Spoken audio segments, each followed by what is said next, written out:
Yeah. You tag from a mile away with something that'll snatch your lies away. Something that'll take your smile away. Cause smiling faces hide lies. They say I'm not showing up with my head out. I'm showing up. How can I be of service to you? Tell me about you.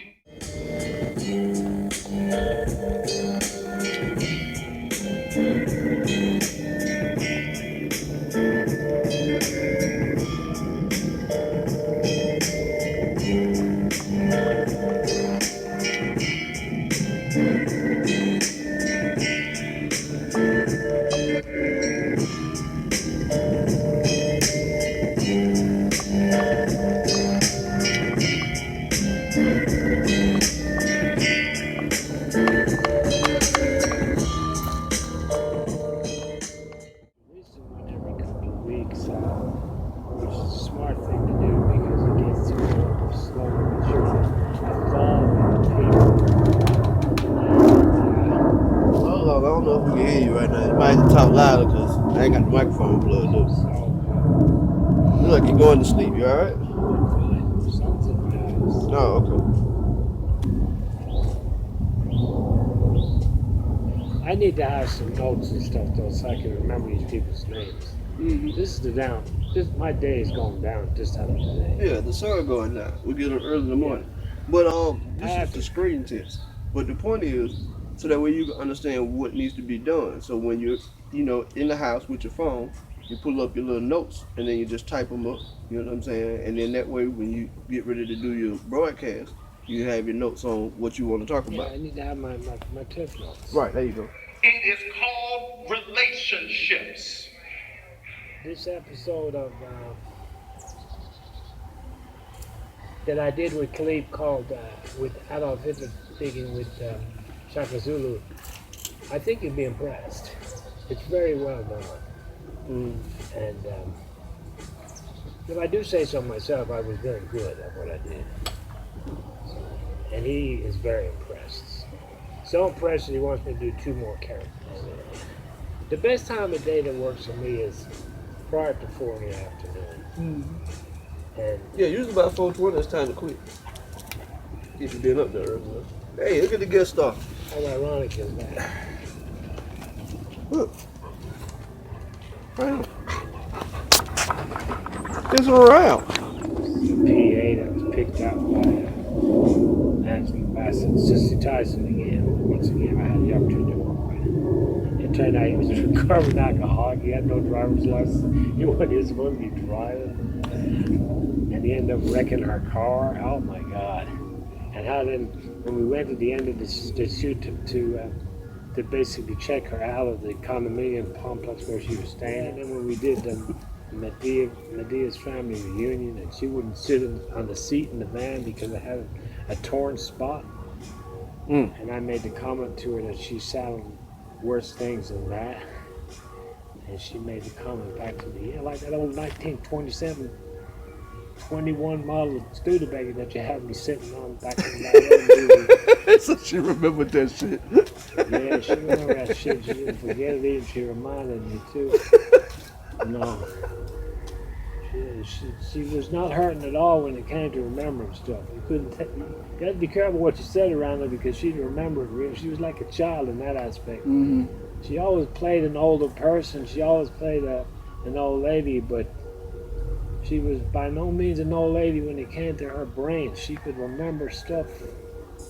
And she played old longer than she was. She was playing old when she was young, and she was still playing old when she died. Right. But one thing about her is that she was a classy woman. She really kept herself up good, and they did her right when she died, and they made sure that she looked every bit as good as she looked in her living self. So, and then I got stories from these videos that I worked on with Jarul, who still owes me $5, by the way. That crap game we were playing on that video that we were shooting. Jarul owe a whole bunch of money.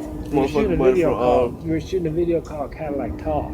Oh yeah, with Cadillac Tall. It was a blue Cadillac. I had a blue '67 Cadillac, which turned out was his favorite color. Of course, I did my homework and found out I know it's Cold War. And back then, I mean, I really went above and beyond to try to make sure that I got as much information about. I mean, I even went so far sometimes as to learn this song, and people don't know. What are you singing that song for? That's a rap song. I'm like, yeah, well, I figured work with these people. I want to know. But I would go to the point of learning the song and learning about them and knowing who they were. Like when they first called me for Nelly, I was like, Nelly? Who the fuck is Nelly? Man, you don't know who Nelly is? Well, with 3 days, I knew who Nelly was. I knew his music and everything else. Mm-hmm. And I made it my business because a lot of times I would have to talk to these people on set or whatever about different things pertaining to the vehicle or whatever. Yeah, like with Plies. So I wanted to come across as being not necessarily a part of their entourage, or not necessarily been a big fan or anything like that. But I didn't want to be perceived as being some old dumbass white boy that didn't know shit about what they were doing. Right. And just like when I did the video with Plies, I danced to his music and stuff like that, and they loved all of that, you know, because it was ad-lib, but it was enjoyed by them because I wasn't perceived off camera to be the kind of person that would even be interested in that kind of music, let alone know some of the lyrics and stuff. Right. So, you know, just like any job that you do, it's important that you do your homework and you know as much about the character or the characters that you're working with so that you can do the best possible job that you can. Like I did with Adolf Hitler, which, you know, my father been from Germany and having lived in Germany, that was certainly very helpful. But my ability to be able to speak German and correctly and say things in German as well as in English is what really lent to the character. Right. It lent credence, so to speak, credibility, if you will, so that it could be enjoyed by people that weren't necessarily able to maybe understand the English. They could understand German. If they didn't understand the German, they could understand the English. And I did it in such a way that if it was done correctly, so that if someone was hard of hearing or something, they could read lips, they could understand what I was saying. Right. But at the end of the day, the one thing I can honestly say about all this stuff that I've done, I've had a ball.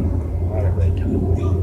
And I'm still having fun today because I'm still working on all these movies and stuff like that. Even though they're changing like everything else, this pandemic has really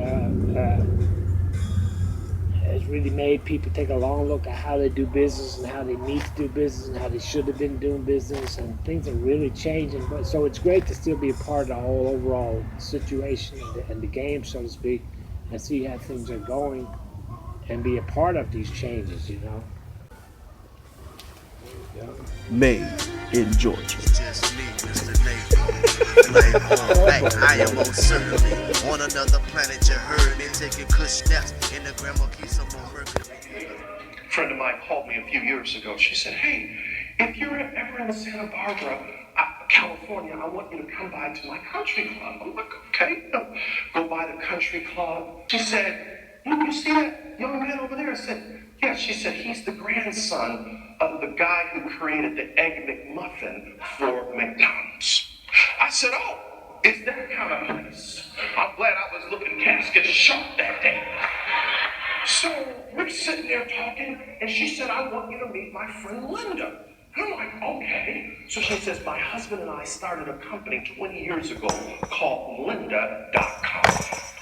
And we realized that people were learning via YouTube videos on how to build a website, how to do graphic design. And she said the future of learning and development is on our platform.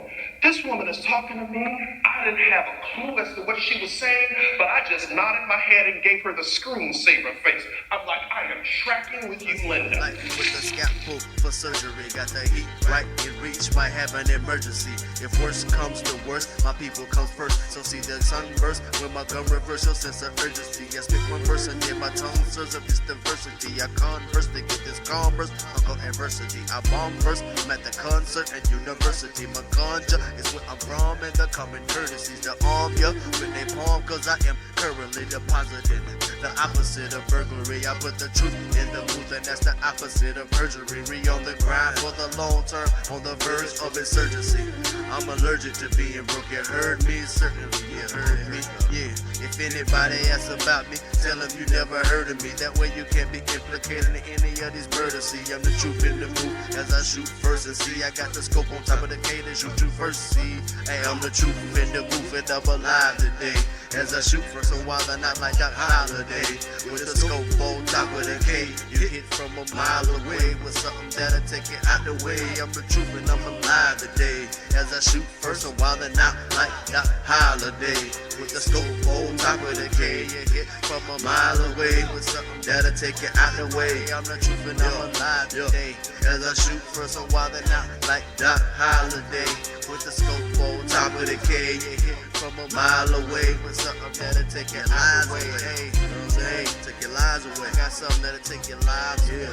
To learn that, tell the truth. Smile and face and tight lies. Tell your lies and tell the truth. Tell your smile. Yeah, it's the garbage. So what the fuck be happening? Don't make me laugh. These tracks are getting the break shoes beat up their ass with these spoken paragraphs. Don't make me relapse again. My lyrics seem to grow and enhance when I'm smoking hella plants.